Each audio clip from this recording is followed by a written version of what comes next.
If you're anything like me, you have a never-ending list of habits that you're trying to incorporate into your life.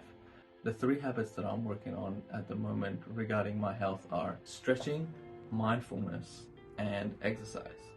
And I believe I've come across a new way of doing these, which could be beneficial for you guys. The last one was really surprising for me, so you might want to stick around for that. Firstly, in regards to stretching, I came across this idea by Movement by David, who is a stretching movement guy on social media. And he was advocating for, instead of making stretching into this big thing that you need to put 10, 15, 20 minutes aside for to get results, you can break it down into stretching snippets. A lot of us spend most of our day at work, behind a desk, sitting on a chair. That doesn't mean that we can't do any sort of stretching. There is multiple things you can do by being on a chair or just getting up and standing next to a chair. You can do the figure 4. You can do a tibialis stretch. You can get up and do a quad stretch. While you're sat down, you can just push yourself back and do a hamstring stretch. Or you can get up, go to a door frame, or if there's poles in your desk, you can grab it and do a lat stretch. These are all little things that you can do that will take 10, 20, 30 seconds, but over the long term, it can help with flexibility, and also it will make you feel better while you're at work. Second, in regards to mindfulness, the concept that came to my mind comes from an episode from Human Lab who had Sam Harris on.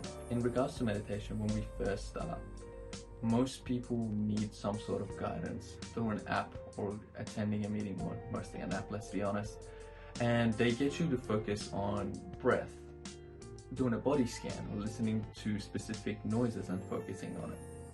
These are great ways to get into meditation and get an understanding of what the meditative state is. Learning how to treat your thoughts, not trying to push them away, not trying to go dive deep into them, acknowledging them, but then returning back to the task at hand. And Sam Harris was talking about how after a while, when you get used to the meditative state, you don't actually need to set aside extended periods of time to meditate. You can make it into bite-sized formats, which you might want to call mindful munchies.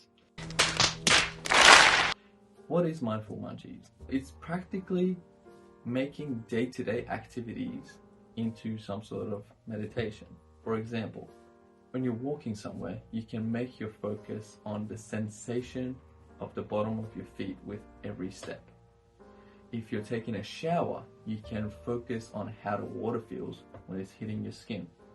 When you're washing the dishes, you can focus on your hand movements. There's no limits to what you can do, and also be mindful doing it. So all that counts is just being present with the task at hand.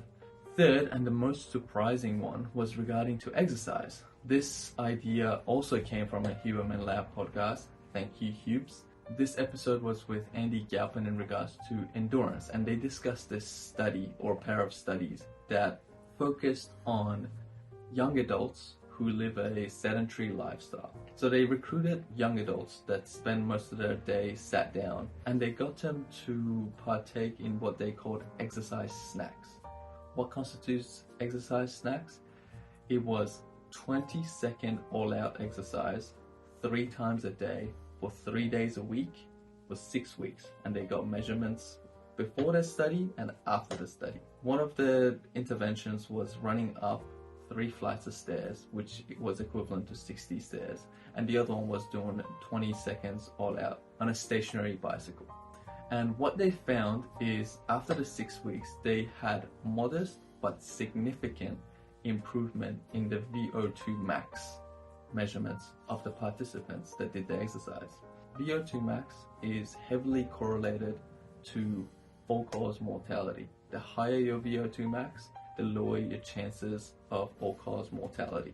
Another thing that they found, which is not so surprising, is that this intervention helped with counteracting the reduction in blood flow in the lower limbs, which in the long term can help with counteracting vascular diseases. If you're into exercise and hypertrophy and go to the gym, I've got a video discussing how to be more efficient at putting on muscle, and I'll link it right here.